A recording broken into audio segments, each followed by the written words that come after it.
My name is Rook Vetega, and I am from Ugli in Delta State, Nigeria. For 32 years, I operated in the kingdom of darkness as a specialist in spiritual blindness. My specific assignment was to place cursed objects in the bedrooms of believers to block their spiritual sight and prevent them from receiving dreams, visions, and warnings from the light. And I was very, very good at what I did. When I tell you 32 years, I want you to understand what that means. That is longer than some of you have been alive. That is longer than many marriages last. That is enough time to master any craft, any skill, any profession. And I spent all of that time mastering the art of stealing spiritual sight from believers. I was initiated into witchcraft when I was just 13 years old by my grandmother, who was the high priestess of our coven. She was called Mama Akobo, and she ruled over witches across 4 local government areas. People feared her name. Even other covens respected her territory. She saw something in me from childhood, something that frightened her and excited her at the same time. She said I had the gift of seeing, and she wanted to corrupt that gift before I could use it for the light.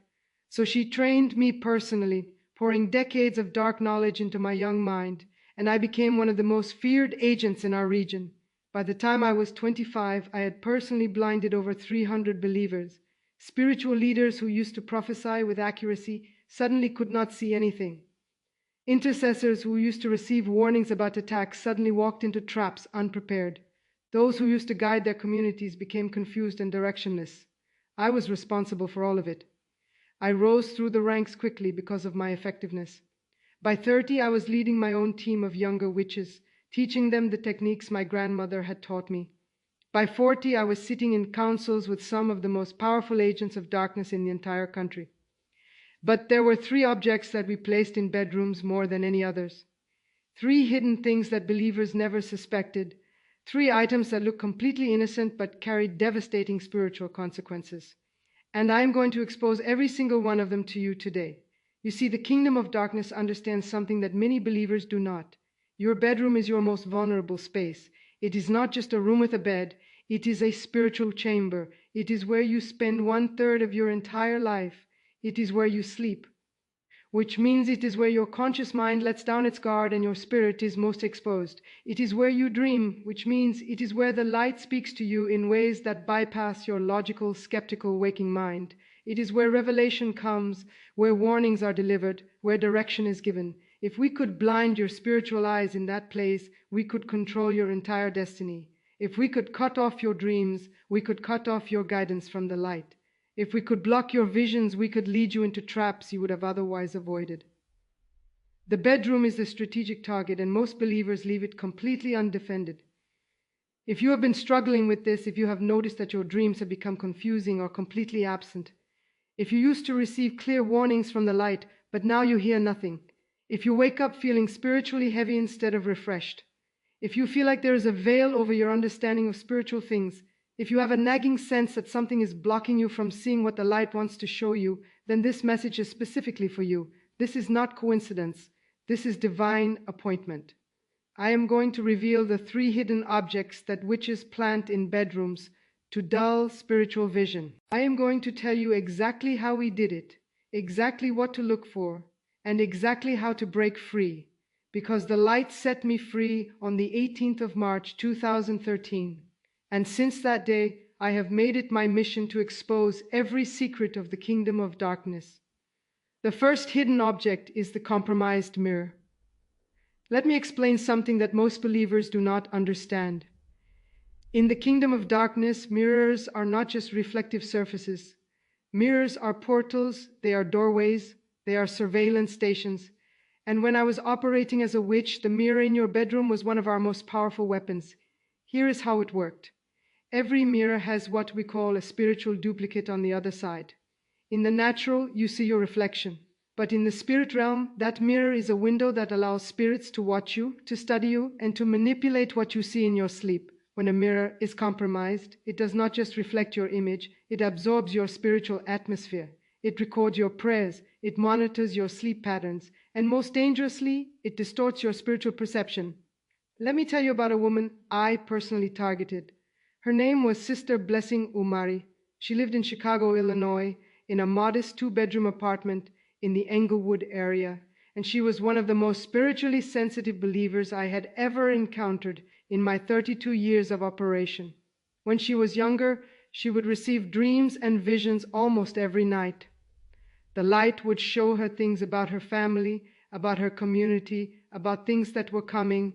People would travel from as far as Detroit and even New York just to sit with her and receive a word from the light. She was known in her community as Mama Vision. That was the name they gave her. Whenever there was a crisis in anyone's family, they would come to Sister Blessing first. She would pray. She would sleep on it, and by morning she would have clear direction from the light. She had exposed 3 community members who were secretly practicing witchcraft. She had warned a woman about a car accident 2 weeks before it happened, giving that woman time to cover herself in prayer and survive what should have been fatal. She had even seen the face of a man who was planning to defraud her spiritual leader, and when she described him, the leader realized it was someone he had been about to partner with. This made her extremely dangerous to our kingdom. The high priestess of our coven called a special meeting about her. She said, "This woman is ruining our operations across the entire region. Every assignment we send to her community, she sees it in dreams and teaches people how to cancel it. She must be blinded. I was selected for this assignment because of my specialty in bedroom invasions." The high priestess looked at me and said, "Rook, you have never failed. This woman is your most important target. Do whatever it takes." I did not attack her directly at first. That would have been too obvious and too dangerous. A woman with that level of spiritual sensitivity would feel a direct attack immediately and would know how to fight back. Instead, I studied her life for 3 months. I watched her routines. I mapped her spiritual habits. I looked for weaknesses, for doorways, for entry points. And then I found it. The mirror. She had a large standing mirror in the corner of her bedroom. It was about 6 feet tall, with an ornate wooden frame carved with traditional designs. It was old, it was beautiful, and she treasured it because of the sentimental value. Her mother had given it to her on her wedding day 33 years earlier. Every morning, Sister Blessing would stand in front of that mirror to get ready before going to work. Every night she would glance at it before climbing into bed. What she did not know was that her mother had been initiated into a secret society years ago, long before she became a believer, and that mirror had been dedicated during that initiation ceremony. The elders of that society had spoken incantations over it, binding a monitoring spirit to the glass. The curse was dormant while her mother was alive because her mother was the owner of the covenant. But when her mother died and the mirror passed to Sister Blessing as an inheritance, we had legal right to activate it. I will never forget the night we activated that mirror. 7 of us gathered in our coven at exactly 2 in the morning. We formed a circle around a bowl of black water, and I led the incantation. We called the name of the monitoring spirit that had been assigned to that mirror decades ago. We gave it a new assignment. We said, "Go now to the bedroom of Blessing Omari. Watch her while she sleeps. Report everything she sees in her dreams. And when she begins to receive revelation, release confusion to scramble the message before it reaches her understanding." The spirit obeyed, and from that night, everything changed. The first week, Sister Blessing noticed that her dreams became strange. She used to see clear pictures, clear messages, clear warnings. Now she was seeing confusing images that made no sense. She would dream of faces without features, of voices speaking words she could not understand, of symbols that shifted and changed before she could interpret them. She would wake up feeling like she had dreamed something important, but she could not remember what it was. She would sit on the edge of her bed and try to recall, and it was like grasping at smoke. By the second week, she stopped dreaming entirely. Her nights became blank, dark, empty. She would close her eyes at 11 and open them at 6, with no memory of anything in between. She thought she was just tired from work. She thought maybe she was not sleeping deeply enough. She even went to the doctor, and the doctor said her health was perfect. She told herself it would pass. It did not. By the third week, she started having headaches every morning, sharp pains behind her eyes that would last until noon. She started feeling a strange heaviness in her bedroom that she could not explain. The room felt smaller somehow, darker, even when the lights were on. She would walk in and feel like something was watching her. She started avoiding her prayer time because whenever she tried to pray in that room, the words felt empty. They felt hollow. She felt like she was speaking to the ceiling instead of to the light. Her husband noticed something was wrong. He said, "Blessing, you have not shared a dream with me in weeks. What is happening?" She had no answer. She said, "I think the light is just being silent for a season." But deep inside she was terrified because the light had never been silent with her before, not once in 40 years of walking with the light. I watched all of this through that mirror. Every night I would project myself into her room through that portal. I would stand at the foot of her bed while she slept and release spirits of confusion over her mind. I would speak directly to her subconscious, planting thoughts of doubt and fear. I would whisper, "Maybe you were never really hearing from the light. Maybe it was all in your imagination. Maybe you are just a normal woman with no special gift." And she had no idea any of this was happening. This went on for 3 years. 3 years of spiritual blindness, 3 years of missed warnings, 3 years of walking in darkness while thinking she was walking in light. 3 years of people coming to her for words from the light and leaving disappointed because Mama Vision could not see anymore. Her marriage almost collapsed because the light was trying to warn her about her husband's business partner who was stealing from them. The man's name was Chief Aoya, and he had been siphoning money from their transport company for 18 months. The light tried to show her his face in a dream. The light tried to reveal the hidden account where he was depositing the stolen funds. But every time the revelation came, it hit the wall of confusion that I had built around her mind, and it shattered into fragments she could not piece together. By the time they discovered the theft through a routine audit, they had lost over $140,000. Her son almost died. The light was trying to show her a sickness that was developing in his body. Young Daniel was only 19, and he had what the doctors later identified as early-stage testicular cancer. The light tried to show Sister Blessing a vision of her son's body with a dark shadow over his lower abdomen. But the vision was blocked. The dream was stopped. The warning never got through. It was only when Daniel collapsed at his university and was rushed to the hospital that they discovered the tumor. If it had been caught 6 months earlier, the treatment would have been simple. Instead, he had to endure chemotherapy and surgery and nearly lost his life. It was only when a visiting prophet came to her community that things began to change. His name was Prophet Jeremiah Nwoku, and he was known across the country for his accuracy. During the Sunday service, right in the middle of worship, he stopped the music and pointed at Sister Blessing specifically. He said, "Woman in the blue dress, 3rd row, stand up." She stood trembling. She said, "Thus says the light, there is something in your bedroom that has made you blind. You were a seer, but now you cannot see. You were a prophet, but now you cannot prophesy. There is an object in your sleeping chamber that has been opening a door to the kingdom of darkness every night while you rest. That door has been used to monitor you, to confuse you, and to steal your gift. The light says, remove that object. Search your room and remove anything you did not buy yourself, anything that was given to you or inherited, anything that came from someone whose spiritual status you did not know. Remove it within 7 days, or the blindness will become permanent." Sister Blessing went home that afternoon with shaking hands. She looked around her bedroom and her eyes fell on the mirror, her mother's mirror, the mirror she had treasured for 33 years. Everything in her resisted removing it. It was the last physical connection to her mother. It was beautiful, it was valuable, it was sentimental. But something in her spirit said, "This is it." She called her husband, and together they carried that heavy mirror out of the bedroom. They took it all the way outside the building and leaned it against the fence. Then they cleansed the bedroom walls with oil, praying and declaring protection over every corner. When she removed that standing mirror, she felt something shift immediately. It was like a weight lifted off her chest, like a fog cleared from her mind, like she could breathe deeply for the first time in 3 years. That night, for the first time in 3 years, she had a dream. And in that dream, she saw me. She saw my face clearly. She saw the coven where I operated. She saw the night we activated the mirror. She saw every time I had stood at the foot of her bed, releasing confusion. And she saw the blood of the Lamb covering that mirror and shattering my access to her life. She woke up screaming, but they were screams of joy. Her husband rushed into the room thinking something was wrong, and she grabbed him and said, "I can see again. I can see again. The gift is back. The anointing is restored." I woke up that same night screaming too, but my screams were of pain. When she broke free, I felt it in my spirit like a knife through my chest. Our connection was broken. The portal was closed. The surveillance was ended. and I lost access to one of my most prized targets. The next morning, Sister Blessing burned that mirror. She poured kerosene on it and set it ablaze while praying in the Spirit.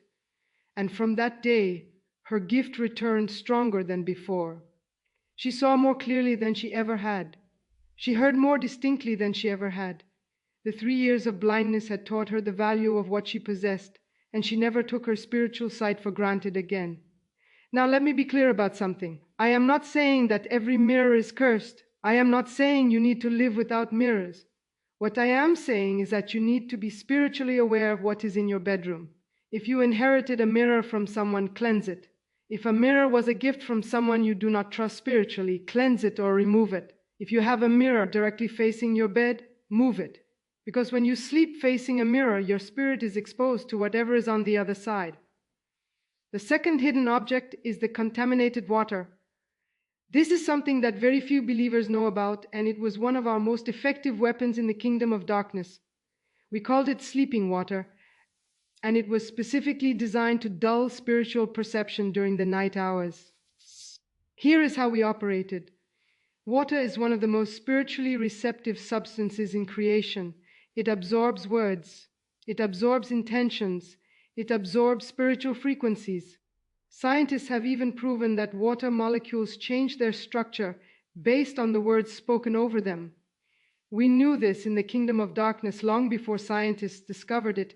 When I was assigned to a household, one of the first things I would do was send spirits to contaminate any water kept in the bedroom overnight. Whether it was a glass of water on the nightstand, a bottle of water by the bed, or even water in a humidifier. If it was in the bedroom and it was left uncovered or unprayed over, we could use it. The contamination was invisible to the natural eye.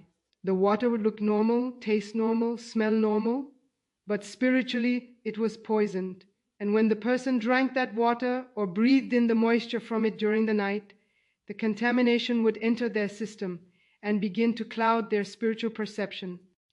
Let me tell you about Pastor Emmanuel Okonkwo. He was a spiritual leader in Houston, Texas, who was known across the state for his prophetic accuracy. When he prayed for people, he would see visions about their situations with remarkable clarity. He would describe their homes without ever visiting. He would name their enemies without ever meeting them. He would reveal secrets that only the light could know.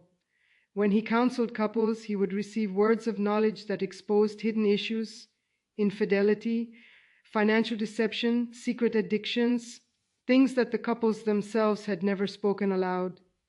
He was a serious problem for our kingdom. We tried attacking him directly many times and failed. His prayer life was too strong. He would wake up at 4:30 every morning and pray until 7. His covering was too thick. He had a wife who was equally anointed, and they would pray together before every service, before every counseling session, before every major decision.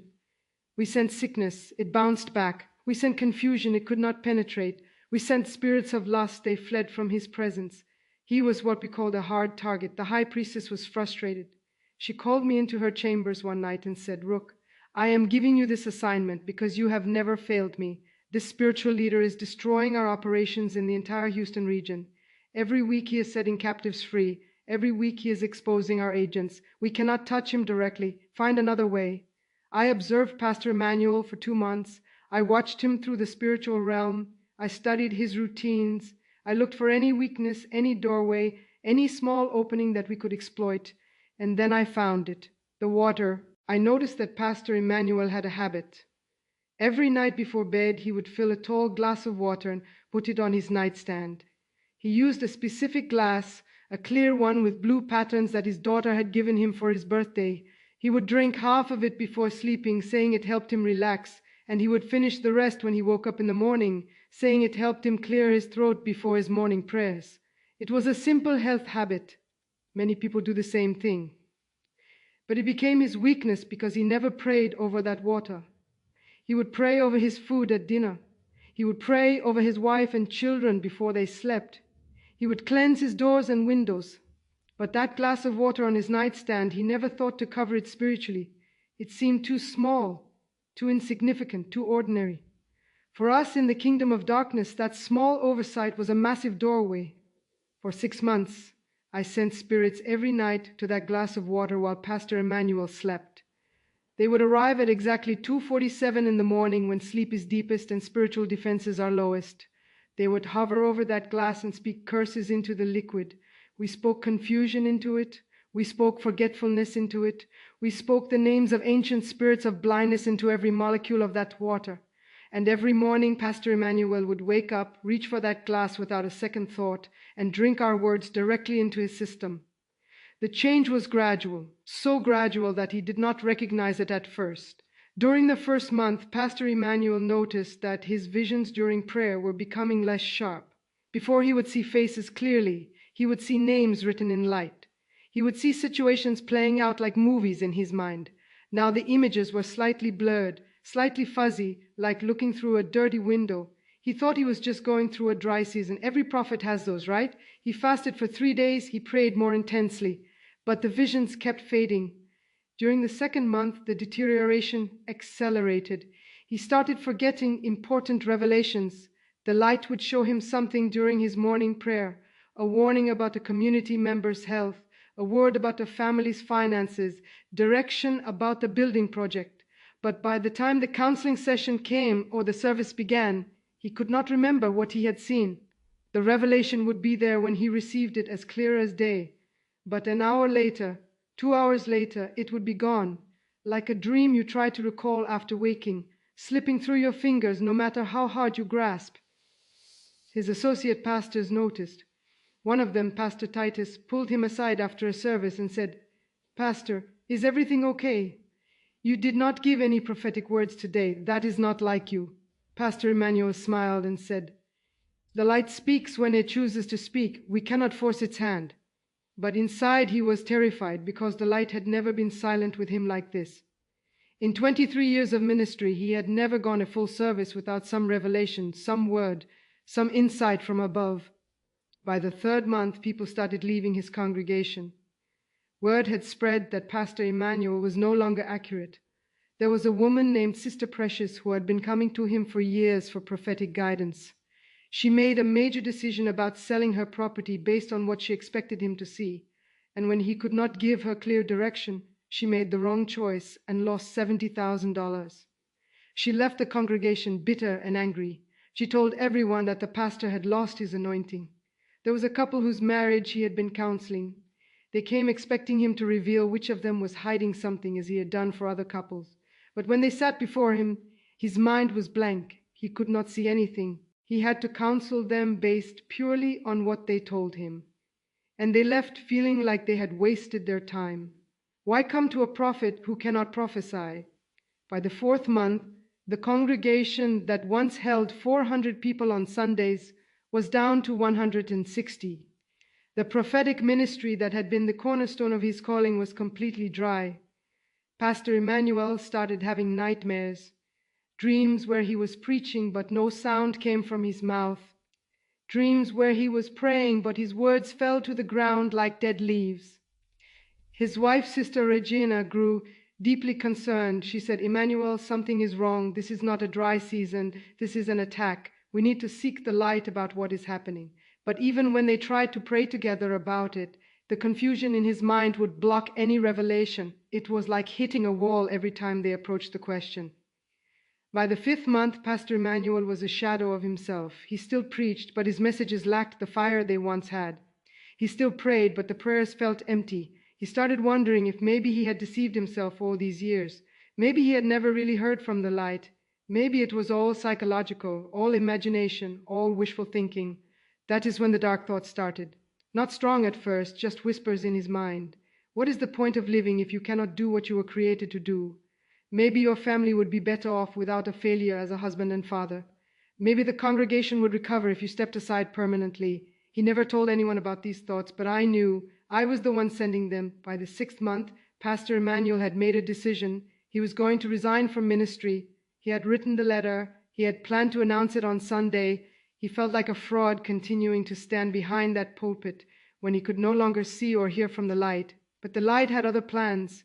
It was his wife who finally figured it out. Sister Regina had been fasting and praying specifically for revelation about what was happening to her husband. She had been reading about spiritual warfare and came across teaching about the importance of praying over everything that enters your body, not just food, but water, drinks, even the air you breathe. One night she felt the Spirit speak to her clearly. The water. She did not understand at first. What about the water? But she obeyed the prompting. That night, before Pastor Emmanuel filled his glass as usual, she stopped him. She said, "Wait, let me pray over that." He looked at her strangely, but agreed. She took the glass, filled it with water, and began to pray. She cleansed the rim with oil. She spoke words of protection over it. She commanded every curse to be broken, every contamination to be destroyed, every evil word to be nullified. Then she covered the glass with a small cloth and said, "Drink it in the morning after it has sat under the covering all night." That night, Pastor Emmanuel had a dream for the first time in 6 months. And in that dream, he saw dark spirits hovering over his nightstand. He saw them speaking into his water. He saw their mouths moving, releasing curses and confusion and forgetfulness into that glass night after night after night. He saw 6 months of spiritual poison being poured into his system. He woke up in shock, his whole body trembling. He grabbed that glass from the nightstand, ran outside into the yard, and threw the water out as far as he could. Then he fell on his knees in the dirt in his nightclothes at 4 a.m, and he repented. He wept. He cried out to the light for forgiveness, for being careless, for leaving himself vulnerable, for not covering every aspect of his life with prayer. From that day, Pastor Emmanuel never kept unprayed water in his bedroom again. Every glass, every bottle, everything that would enter his body was prayed over and covered. Within 2 weeks, his visions returned, slowly at first, like a television coming into focus, then with increasing clarity and power. Within a month, his prophetic accuracy was fully restored. He gave a word during a service about a woman whose husband was planning to poison her, and the husband confessed that very day. Within 3 months, his congregation had doubled. 500 people were now attending. Word had spread that the anointing was back, stronger than before. Within 6 months, Pastor Emmanuel had expanded to 2 services and was training other spiritual leaders in prophetic ministry. What the enemy meant for destruction, the light had turned into multiplication. And me, I received punishment in the coven for failing the assignment. The high priestess was furious. She said I had been careless, that I should have found a way to stop his wife from praying over the water. But the truth was, once the Spirit revealed the strategy, there was nothing I could do. Now, let me tell you about the third hidden object, the gifted fabric. This is perhaps the most overlooked weapon in our arsenal, because most believers never think of fabric as spiritually significant. But in the kingdom of darkness, we understood that fabric is a carrier. It holds energy. It holds intention. It holds spiritual residue from whoever touched it, whoever made it, and whoever dedicated it. When a believer accepts fabric as a gift, especially bedding, pillows, curtains, or carpets, they are inviting into their bedroom whatever spirit was attached to that fabric during its production or handling. Let me tell you about the Okoro family. Brother Michael Okoro was an evangelist in Detroit, Michigan. His wife, Sister Juliet, was a women's ministry leader. They had 3 children, David, Esther, and Samuel, all of whom were actively serving in their spiritual community. David led the youth choir. Esther taught children's classes. Even Samuel, who was only 9, would pray with such fire that adults would weep. They were a light in their community. When families had problems, they would come to the Okoros for counsel. When people needed prayer, they would come to the Okoros' home. When there was a spiritual battle in the congregation, the Okoros would be the first ones on their knees. They were what we called a generational target, a family that was raising children who would become even more powerful than the parents. But someone in their extended family was jealous. This person's name was Aunt Celestine, Brother Michael's eldest sister. She had never married, she had never prospered. She had watched her younger brother build a beautiful family and successful ministry, while she remained childless and struggling, and the bitterness had eaten her alive. Aunt Celestine had secretly been practicing witchcraft for 15 years. Nobody in the family knew. She was the one who came to the gathering every Sunday with the biggest sacred text. She was the one who shouted the loudest during service. She was the one who always had a scripture ready for every situation. But at night, she would commune with spirits and practice rituals that would make your blood run cold. She came to our coven one night and paid us a significant amount of money to destroy the Okoro family's spiritual perception. She said, I want them blind. I want them deaf to the light. I want them to stop receiving direction, so they will make wrong decisions and their lives will crumble. I want to watch my brother's perfect family fall apart while mine stays exactly the same.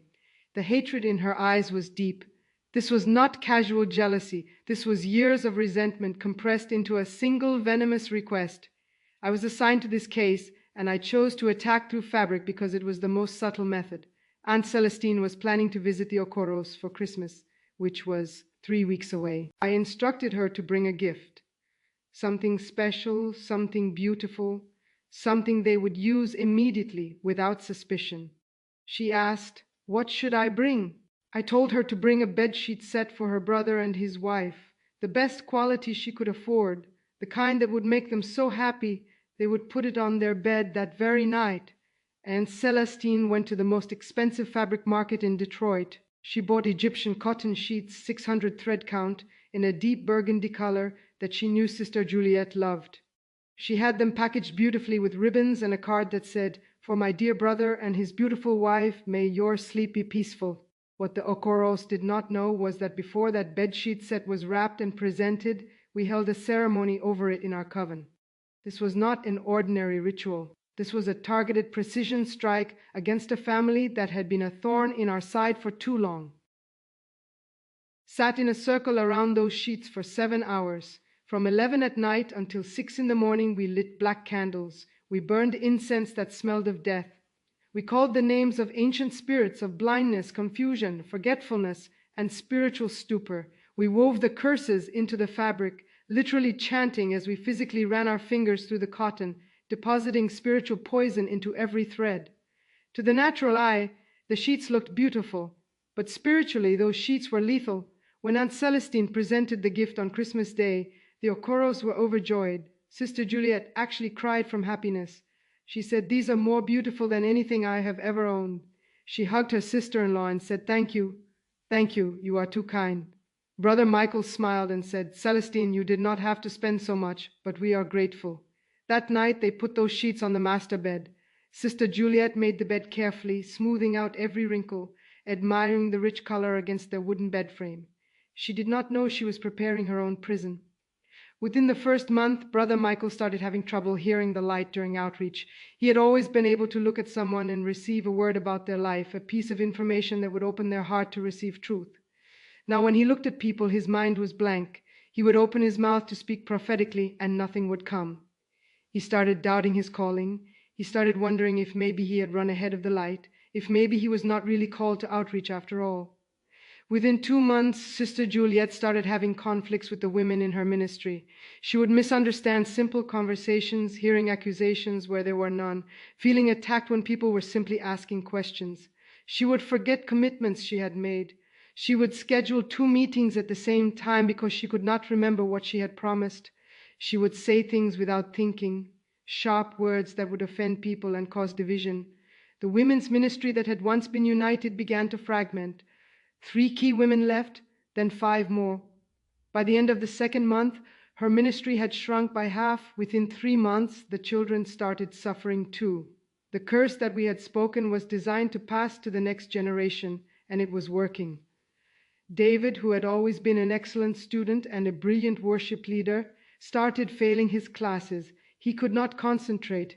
He would read a textbook page 10 times and remember nothing. His grades dropped from A's to C's to D's. His singing lost its power.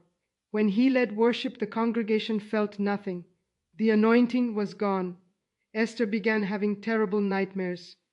She would wake up screaming almost every night, saying she saw shadows in her room, dark figures standing at the foot of her bed. Her parents prayed over her, cleansed her room, but nothing helped. She became afraid to sleep. She became jumpy and anxious. She stopped going to children's classes because she was too exhausted. Even little Samuel, the 9-year-old prayer warrior, was affected. He stopped praying. He said the light did not listen anymore. He said when he closed his eyes to pray, he only saw blackness, no visions, no warmth, no presence, just empty, cold darkness. The family tried everything. They fasted for 3 days, then 7 days, then 21 days. They invited spiritual leaders to pray over their home. They poured anointing oil on every door frame, every window, every corner, but nobody thought to check the bed. Nobody thought to examine the sheets. And every night the entire family slept in a home where the master bedroom radiated cursed energy. This continued for 4 years. 4 years of spiritual darkness in that household. Brother Michael stopped outreach entirely. He said he was taking a break to seek the light, but really he was lost and confused. Sister Juliet stepped down from the women's ministry because she could not handle the conflict anymore. David dropped out of the choir and stopped coming to gatherings regularly. Esther developed severe anxiety and was put on medication. Samuel became a quiet, withdrawn child who no longer spoke about the light. The family that had been a light became a cautionary tale. People in the community whispered about them. What happened to the Okoros? They used to be on fire. Now look at them falling apart. Aunt Celestine watched all of this with satisfaction. Every time she visited, she would ask seemingly innocent questions. How is Michael's ministry? How are the children doing in school? Is everything okay with Juliet? And inside, she was savoring every word of struggle, every confession of hardship. It was only when they moved to a new house that things began to change. Brother Michael got a job opportunity in Los Angeles and the family relocated. They sold most of their furniture but could not bring everything. In the chaos of moving, those burgundy sheets were left behind. Sister Juliet had actually wanted to pack them, but there was no room in the moving truck. A small mercy that saved their lives. In their new home with new bedding, the oppression began to lift almost immediately. The first night in Los Angeles, Sister Juliet had a dream for the first time in 4 years. It was a simple dream, just a vision of sunlight breaking through clouds. But she woke up weeping because she had forgotten what it felt like to dream at all. Within a month, Brother Michael received a word of knowledge during a prayer meeting, accurately describing a situation that a stranger was facing. The gift was returning. Within 3 months, David's grades improved and he joined a new youth choir. Esther's nightmares stopped completely. Samuel started praying again, and his prayers carried the same fire they had when he was 5, but they never understood what had happened until 3 years later. Aunt Celestine fell seriously ill with a disease that the doctors could not identify. As she lay dying, guilt overwhelmed her. She called for Brother Michael to come to her bedside. He came, expecting to pray for her healing. Instead, she confessed everything. She told him about her jealousy, about the coven, about the money she paid, about the ceremony over those sheets, about the 4 years she had watched his family suffer, while knowing exactly why Brother Michael wept. Sister Juliet, who had come with him, fainted from the shock. The children, now teenagers and young adults, could not believe what they were hearing. Aunt Celestine died that night. Whether she repented sincerely or was simply afraid of death, only the light knows. But her confession finally explained everything. The timing of the attacks, the strange specificity of the symptoms, the way the oppression lifted when they moved and left those sheets behind. Brother Michael later told me this story himself, years after I was delivered. I had sought him out to confess my role in what was done to his family. I expected him to be angry, to curse me, to cast me out. Instead, he embraced me and said, "The blood of the Lamb has covered both of us. What the enemy meant for evil, the light has turned for good. My family is stronger now than we ever were before, and you, sister, are free." That forgiveness broke something in me that I did not know was still bound. I wept for hours. Now, I want to bring all of this together for you. These 3 hidden objects, the compromised mirror, the contaminated water, and the gifted fabric, are not random weapons. They are strategic tools that the kingdom of darkness uses because they work. The mirror allows continuous surveillance and distortion of your spiritual sight. The water introduces confusion directly into your system every time you drink it. The fabric exposes your spirit to curses for hours every single night while you sleep. When all 3 are present in a bedroom, the believer becomes almost completely spiritually blind. They can still pray, they can still go to their gatherings, they can still read their sacred texts, but they cannot see, they cannot perceive, they cannot receive warnings or direction from the light. They are walking in darkness while thinking they are walking in light. But here is the good news. Everything the enemy has done can be undone. Every object can be cleansed or removed. Every portal can be closed. Every curse can be broken. And your spiritual sight can be fully restored. The blood of the Lamb is more powerful than any mirror portal. The name of the light is more powerful than any water contamination. The fire of the Spirit is more powerful than any curse woven into fabric. Now let me give you some practical steps to protect your bedroom going forward. For the mirrors, if you have mirrors in your bedroom, cleanse them with oil while speaking words of protection over them. If a mirror directly faces your bed, move it or cover it at night. If you have inherited mirrors from deceased relatives whose spiritual status you did not know, either cleanse them thoroughly or remove them from your sleeping space. For the water, never leave uncovered water in your bedroom overnight. If you keep water by your bed, cover it and pray over it before you sleep. In the morning, if you did not pray over it the night before, pour it out and get fresh water. Better to waste a cup of water than to drink cursed water into your system. For the fabric, wash all your bedding with cleansed water at least once a month. Pray over new fabrics before putting them in your bedroom. Be cautious about accepting fabric gifts from people whose motives you do not trust. When in doubt, cleanse the fabric thoroughly or do not use it in your sleeping space. These are not superstitious practices. These are spiritual warfare strategies. The enemy takes your bedroom seriously. You should too. Remember, your bedroom should be a sanctuary. It should be a place where you meet with the light, where you receive revelation, where your spirit is strengthened for the battles of the day. Do not let the enemy turn your place of rest into a place of spiritual ambush. This is Rook Vetega, 32 years in darkness, now walking in light. Go through your bedroom tonight. Check your mirrors, check your water, check your fabric, and seal your space. Your spiritual sight depends on it.